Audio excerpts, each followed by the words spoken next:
নবী করিম সাল্লাল্লাহু আলাইহি ওয়াসাল্লাম বলে গিয়েছিলেন, ইযা তাআতুমুল জিহাদা ফাসাল্লাল্লাহু আলাইকুমুল বিল্লাহ, যখন তোমরা জিহাদকে ছেড়ে দিবে তখন তোমাদের উপর লাঞ্ছনা এবং অবমাননা চাপিয়ে দেওয়া হবে।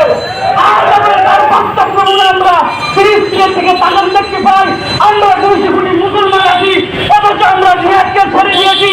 তাই আজ আমরা পুরো পৃথিবীতে নির্যাতিত নিপীড়িত। তাই আমাদেরকে উচিত হলো জিহাদের প্রস্তুতি নেওয়া। কেননা নবী করিম রাসূল সাল্লাল্লাহু আলাইহি ওয়াসাল্লাম বলে গিয়েছেন, যখন তোমরা জিহাদকে আঁকড়ে ধরবে তখন নিজেই তোমাদের পদসুন্দর করবে। শুধু তাই নয়, আল্লাহ রাব্বুল আলামিন পবিত্র কোরআনে বলেন,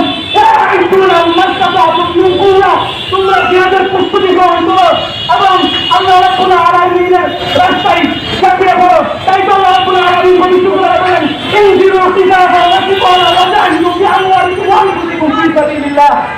আমরা সবাই জিহাদের জন্য প্রস্তুত আছি তো?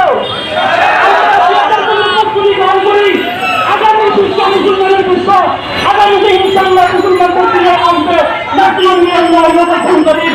আসসালামু আলাইকুম ওয়া রাহমাতুল্লাহি ওয়া বারাকাতুহু।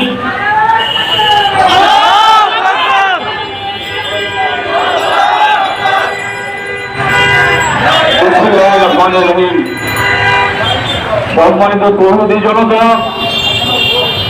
আজকে আমরা যারা এখানে উপস্থিত হয়েছি, আমরা প্রত্যেকেই একজন মুসলমান হিসাবে আমাদের ইমানি দায়িত্ব পালন করার জন্য আমরা এখানে উপস্থিত হয়েছি।